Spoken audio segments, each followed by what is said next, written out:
Човекот со усвоените вредности го изразува она што мисли дека чини, што му се допаѓа и за што верува дека е добро.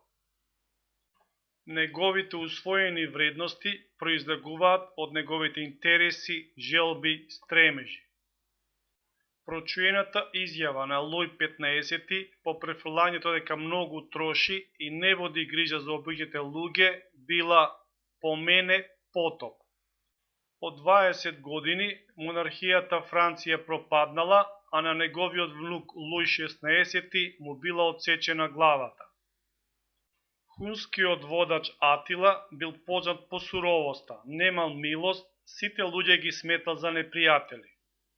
Според Лав Толстој, за добро да се проживее животот, потребно е да се разбере што е животот и што е добро да се прави со него. Учењето на Заратустра за светот во кој живееме било дека во светот се води жестока борба меѓу два противставени пола, светот на доброто и светот на злото. Терминот ефтимија, според старохеленскиот философ Демокрит, значи животна радост, духовна ведрина, благост во душата, внатрешна рамнотежа. Најдоброто однесување според Аристотел се одликува со умереност.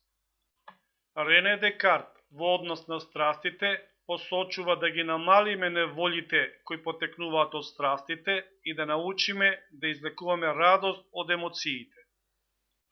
За чувството живот како зандана говори Шри Аурубиндо Госе.